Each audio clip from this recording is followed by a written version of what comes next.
তো গাইস, আজকে আমি যাব আমার ভাগ্নের জন্মদিনে। তো ভাবলাম চলো একটু get ready with me, shoot করা যাক। আমাদের এইটা গ্রাম সাইড, তাই ভাবলাম আমি আজকে এই কুর্তিটা পরে যাবো। এটা আমি পরেছিলাম নবমীর দিন, ঠিক আছে, আর আজকে পরবো। তো চল এটা পরে আসি। তো গাইস দেখো, আমার জামাটা পরা কমপ্লিট। এরপর চলো একটু মুখে আমি মেকআপটা করে আসি, যেটাকে ছেলেরা বলে আটা ময়দা। তো চলো সেটাই মেখে আসি। কেমন লাগছে কমেন্ট করে জানাতে ভুলবে না। আমার মুখটা তো পরিষ্কারই আছে, মানে ফ্রেশ আছে।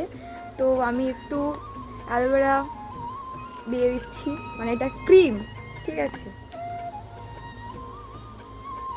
তো গাইস, ক্রিম মাখা কমপ্লিট। এবারে আমি নিয়ে নিচ্ছি গরিপের ল্যাকমের ফাউন্ডেশন। আমার ভাই আমাকে বলেছে তুই একদম মেকআপ করবি না, মেকআপ করে সেই ভিডিও যদি তুই কোনো করিস তাহলে একদম পোস্ট করবি না, তোকে পুরো ডাইনির মতো লাগে।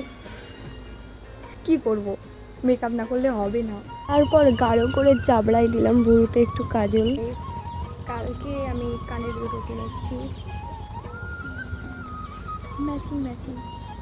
ম্যাচিং ম্যাচিং তো পরেছি, বাট আমার সাজতে সাজতে গাঢ় থেকে যা ঘাম বেরোচ্ছিলো আর যা গরম লাগছিল কি বলবো। তাও আবার আমি দুপুরবেলা 3টায় থেকে সাজতে বসেছিলাম গাইস। আর মেয়েদের সাজ মানে তোমরা জানো যে কতটা টাইম নেয় মেয়েরা, কিন্তু যতটা পেরেছি তাড়াতাড়ি করার চেষ্টা করেছি।